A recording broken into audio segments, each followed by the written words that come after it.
నమస్తే welcome to పూరా local news special story.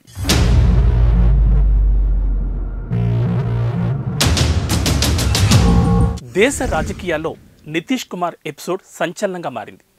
దేశంలో గాలి ఎటు వీస్తుందో అది ఏ గమ్యం చేరుతుందో అనేది బీహార్ ముఖ్యమంత్రి నితీష్ కుమార్కి తెలిసినంతగా మరే పొలిటికల్ లీడర్కు తెలియదని రాజకీయ విశ్లేషకులు అంటూ ఉంటారు.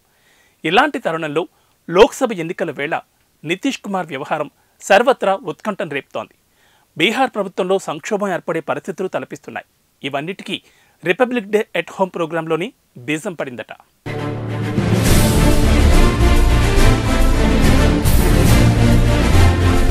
లోక్సభ ఎన్నికలు సమీపిస్తుండగా ఆయన మరోసారి ఈ విన్యాసానికి తెరలేపారు. విపక్ష ఇండియా కూటమి ఏర్పాటులో చొరవ తీసుకుని 4-5 సమావేశాల్లో కూడా పాల్గొన్న నితీష్ మరోసారి రంగు మార్చబోతున్నారని వారం రోజులుగా కథనాలు వినిపిస్తూనే ఉన్నాయి. మరికొన్ని గంటల్లో ఆయన కాషాయ కూటమి తీర్థం పుచ్చుకుని తరించబోతున్నారని కథనాలు వెలువడుతున్న దశలో కూడా ఆయన మౌనాన్ని వహిస్తున్నారు. పరస్పర విరుద్ధ సంకేతాలిస్తూ కథను రక్తి కట్టించడానికి ఆయన పార్టీ జేడీయూ ప్రయత్నిస్తోంది. ఒక పక్క తదుపరి సర్కార్ గురించి గవర్నర్తో మంతనాలు జరుపుతూ కూడా మహాగఠ్ బంధన్ సర్కార్ బాగానే ఉందంటున్నారు.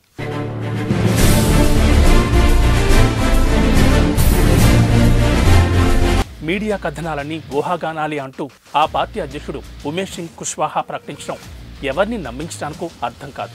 చిత్రమేమిటంటే మహాగఠ్ బంధన్ ప్రభుత్వాన్ని వదులుకోకుండానే సీఎం పదవికి రాజీనామా చేయకుండానే ఆయన నేతృత్వంలో ఏర్పడబోయే ఎన్డీఏ సర్కార్లో ఉప ముఖ్యమంత్రులుగా మంత్రులుగా ఎవరెవరుండాలనే నిర్ణయాలు జరిగిపోతున్నాయట. పాట్నా ఢిల్లీ మధ్య ఇప్పటికే మంతనాలు కూడా క్లియర్ అయ్యాయని తెలుస్తోంది. బీజేపీలో బహిరంగంగానే హడావిడి కనబడుతోంది. ఆయన ఒక కూటమిలో ఉన్నంతకాలం మరో కూటమి ఆయన రాక కోసం ఎదురుచూస్తూ ఉంటుంది. నితీష్కు సీఎం పదవి కట్టబెట్టి ఆయన డిప్యూటీలుగా కొనసాగేందుకు 2 చోట్ల నేతలు సిద్ధంగా ఉంటారు. గత 2 పర్యాయాలు ఇలానే జరిగిందనేది అక్షర సత్యం. కూటములను మార్చడంలో నితీష్ను తలదన్నే నేత దేశంలో మరెవరూ ఉండకపోవచ్చు.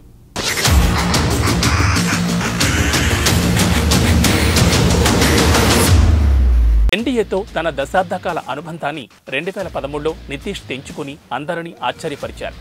నరేంద్ర మోడీని బీజేపీ ప్రధాని అభ్యర్థిగా ప్రకటించడం అప్పట్లో ఆయనకు అభ్యంతరం అనిపించింది. తీరా 2014 లోక్సభ ఎన్నికల్లో పార్టీ ఓటమి పాలవడం, కేంద్రంలో ఎన్డీఏ సర్కార్ ఏర్పడడంతో సీఎం పదవికి రాజీనామా చేసి జీతన్ రామ్ మాంఝీని ఆ పీఠంపై కూర్చోబెట్టారు. కానీ ఆ వైరాగ్యం 3 నాళ్ల ముచ్చటే అయింది. కొన్ని నెలలకే ఆయన్ను తొలగించి తిరిగి సీఎం అయ్యారు. 2015 అసెంబ్లీ ఎన్నికల్లో ఆర్జేడీ కాంగ్రెస్లతో కలిసి మహాగఠ్ బంధన్ కూటమి కట్టి మరోసారి సీఎం అయ్యారు. కానీ 2 ఏళ్లు గడిచేసరికల్లా మళ్లీ ఎన్డీఏ గూటికి చేరి మళ్లీ సీఎం అవతారమెత్తారు. మోడీ నాయకత్వాన్ని సంపూర్ణంగా ఆమోదించారు. తీరా 2022లో నుంచి బయటపడి మరోసారి మహాగఠ్ సర్కార్కు సారథ్యం వహించారు. తాజాగా ఎన్డీఏ కూటమిలో ప్రవేశం ఖరారైందన్న కథనాలు నిజమైతే ఆయన ముచ్చటగా 3వసారి రంగు మార్చినట్లు. 2005లో తొలిసారి సీఎంగా అయినప్పుడు మొదలుకుని ఈ 17 ఏళ్లలో ఆయన 16 ఏళ్ల పాటు ఆ పదవిలో కొనసాగారు. చిత్రమేంటంటే ఆయన ఎన్నిసార్లు యూటర్న్లు తీసుకున్నా బీహార్లో కాస్త అటు ఇటుగా ఆయన ప్రతిష్టకు ఏనాడు ఇబ్బంది కలగలేదు.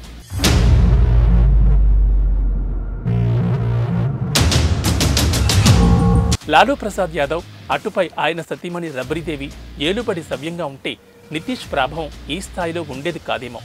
తన సొంత నియోజకవర్గం కుర్మిలా బాగోగులు చూస్తూ బాగా వెనుకబడిన కులాలను, మహాదళిత్ కులాలను సమాదరించి కోటాలో కోటా కల్పించడం ఆయనకు రాజకీయంగా కలిసొచ్చింది. అట్టడుగు వర్గాలకు ప్రాధాన్యత నీయడం వల్ల ఆధిపత్య కులాల్లో కొంత అసంతృప్తి ఉన్నమాట నిజం. అలాగే బీజేపీతో తరచూ దగ్గరవుతున్నందుకు ముస్లింలలోనూ నితీష్పై కినుకు ఉంది.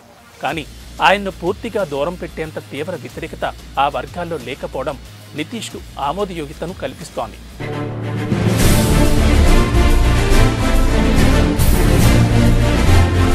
ఉత్తరప్రదేశ్లో బీసీల్లోనూ దళితుల్లోనూ అత్యంత వెనుకబడిన కులాల ఆదరణను సులభంగా పొందగలిగిన బీజేపీకి బీహార్లో నితీష్ అండదండలుంటేనే అది సాధ్యం కావడం జేడీయూకు కలిసొచ్చింది. మన పార్లమెంటరీ పార్టీలకు సిద్ధాంత జంజాటం తక్కువ. కొంతకాలం క్రితం వరకు వామపక్షాల్లో, మితవాద పక్షాల్లో ఆ పట్టింపు ఎక్కువ ఉండేది. కానీ ఓట్ల సీట్ల వేటలో అది మస్కబారింది. వామపక్షాలు బీజేపీని అంటరాని పార్టీగా చూస్తాయి తప్ప దాంతో జతకట్టిన వారి పట్ల ఆ భావం ఉండదు. వారు బయటపడిన మరుక్షణం పునీతులైనట్లే భావిస్తాయి. ఇలాంటి పరిస్థితుల్లో గాలి వాలుకు తగినట్లు రంగులు మార్చే నితీష్ వంటి వారి నుంచి మెరుగైన కార్యాచరణను ఆశించలేం.